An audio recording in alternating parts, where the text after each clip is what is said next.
ሰላም ጤና ይስጥልን ውድ የቻናላችን ቤተሰቦች፣ ዛሬ በልዩ መሰናዷችን ወደ እናንተ ይዘን የመጣነው በብዙዎች ሕሊና ስላለው ትንቢታዊ ስለተባለው ጉዳይ ነው። መምህር ዘመድኩን በቀለ በ2014 ዓ.ም የበረሃኞቹ መልእክት በማለት ይፋ ያደረጉት መረጃ ዛሬ ላይ በሀገራችን እየታዩ ካሉ ክስተቶች ጋር እንዴት ይገጣጠማል? በጦርነት ማቆጥቆጥ፣ በስደት መበራከትና ሰማይ በነካው የኑሮ ውድነት ዙሪያ የተላለፉ መልእክቶች አሁን ላይ በጋድ እየተፈጸሙ ይገኛሉ የሚሉ ወገኖች በርክተዋል። እነዚህ የበረሃኞቹ መልእክቶች ምን ይሉ ነበር? አሁን ካለው ነባራዊ ሁኔታስ ጋር እንዴት ይያያዛሉ? በዝርዝር መረጃውን አሁን ይዘንላችሁ እንቀርባለን።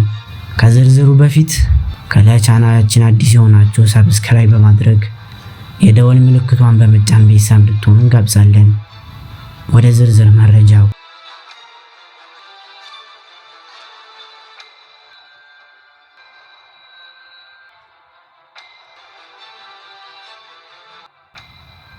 አንደኛ፣ የኢኮኖሚው አዘቅት፣ አስከፊው የኑሮ ውድነት።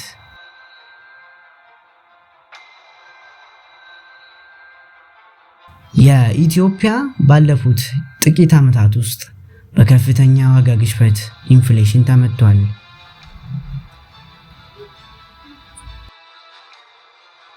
የኢትዮጵያ ኢኮኖሚ ባለፉት ጥቂት ዓመታት ውስጥ በከፍተኛ የዋጋ ግሽበት ኢንፍሌሽን ተመቷል።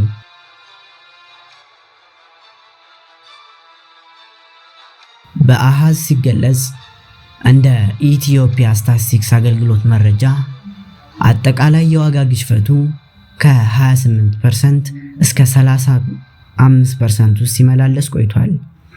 በተለይም የምግብ ዋጋ ግሽበት ከ40% በላይ የደረሰበት ወቅትም አለ። የብር ምንዛሬ መውደቅ። መንግስት የውጭ ምንዛሬ ተመኑን በገበያ እንዲወሰን ማድረጉን ተከትሎ የብር የመግዛት አቅም በከፍተኛ ሁኔታ ቀንሷል። ይህም ከውጭ የሚገቡ መሰረታዊ ቁሳቁሶች፣ ዘይት፣ መድኃኒት፣ ነዳጅ ዋጋቸው በእጥፍና በ3 እጥፍ እንዲጨምር አድርጓል። የዜጎች ስቃይ። ከ20 ሚሊዮን በላይ ኢትዮጵያውያን አስቸኳይ የምግብ እርዳታ የሚሹ መሆናቸውን የተባበሩት መንግስታት ሰብአዊ ጉዳዮች ማስተባበሪያ ጽሕፈት ቤት ኦቻ ይገልጻል።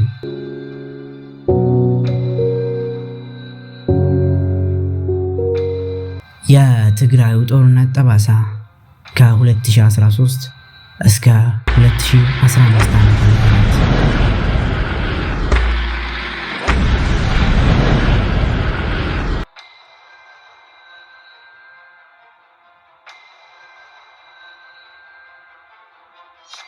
የሰሜኑ ጦርነት በሀገሪቱ ላይ ያስከተለው ውድመት እጅግ አሰቃቂ ነበር። የሰው ሕይወት መጥፋት ምንም እንኳ ይፋዊ የሟቾች ቁጥር ባይቀመጥም የተለያዩ ዓለም አቀፍ ተቋማት እንደ ጌንት ዩኒቨርሲቲ ጥናት ከ600,000 በላይ ሰዎች በጦርነቱና በረሃቡ ምክንያት ሳይሞቱ እንዳልቀሩ ይገምታሉ።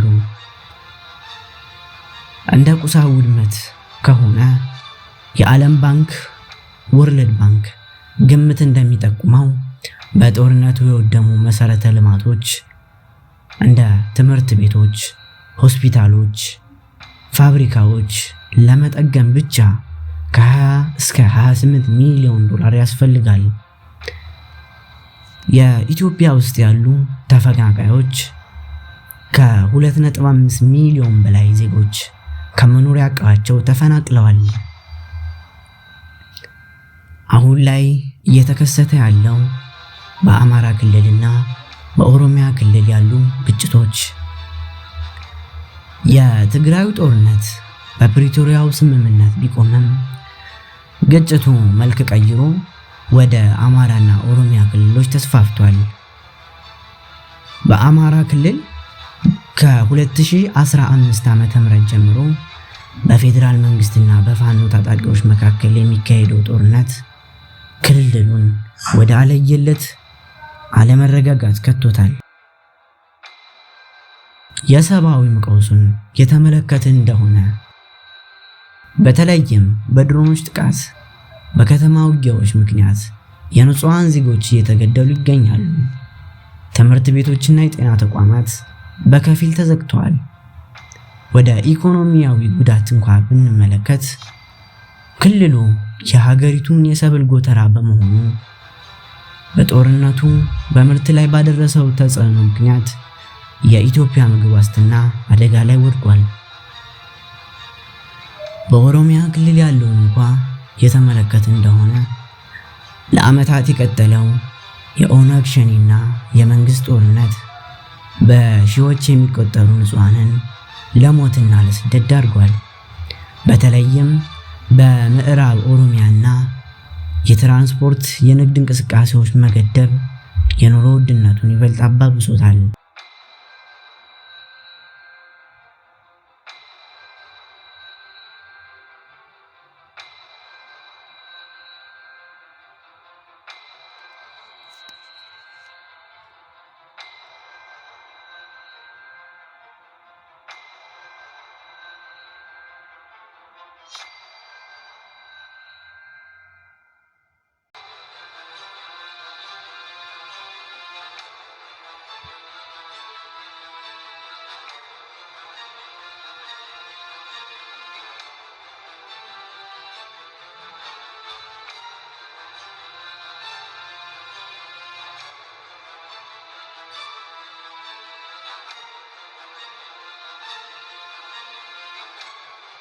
አዲሱ የእሳት አውድማ አማራና ኦሮሚያ።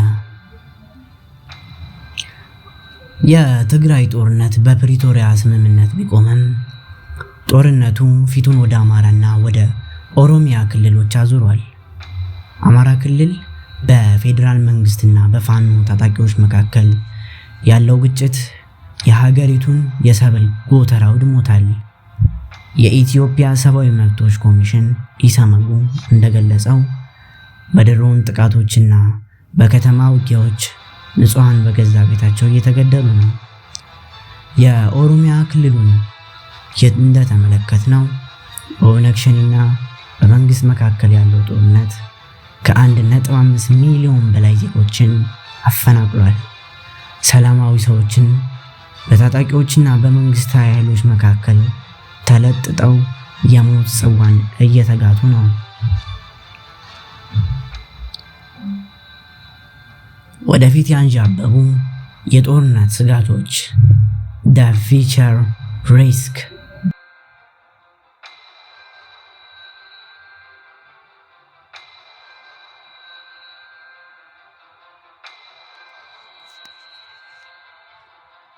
የኢትዮጵያ ከውስጥ ቀውስ ባለፈ በቀጣዩ የጦርነት ስጋት ውስጥ ትገኛለች።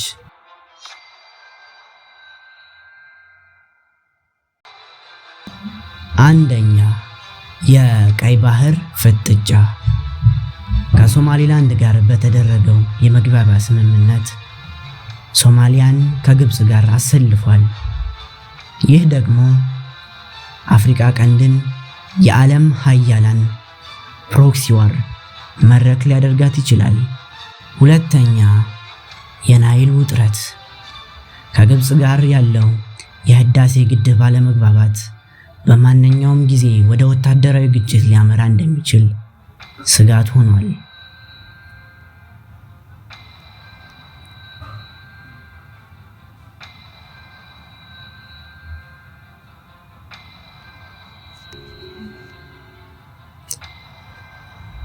የትንቢቱ ፍጻሜ ወይስ የታሪክ አጋጣሚ?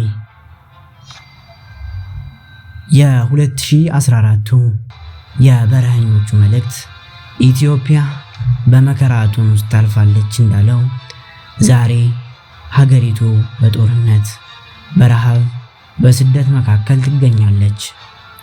አሃዞቹ እንደሚነግሩን ሀቅ ቢኖር ሀገሪቱ ካለችበት አዘቅት ለመውጣት ከጠመንጃ ይልቅ እውነተኛ ብሔራዊ እርቅና ሰላም እንደሚያስፈልጋት ነው። የኢትዮጵያ ትንሣኤ የሚመጣው መቼ ይሆን? መልሱን ለታሪክና ለጊዜ እንተዋለን። ዋቢ ያደረግናቸው መረጃዎች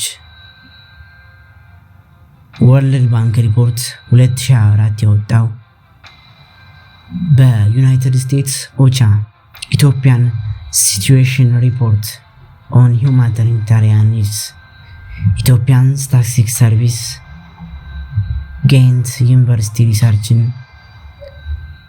ኢሰመኮ ሪፖርትን ዋቢ ያደርገናል።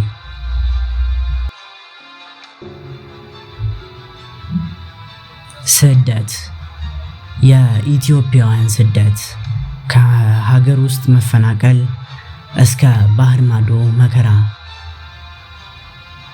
የሀገር ውስጥ መፈናቀል ኢንተርናል ዲስፕሌስመንት።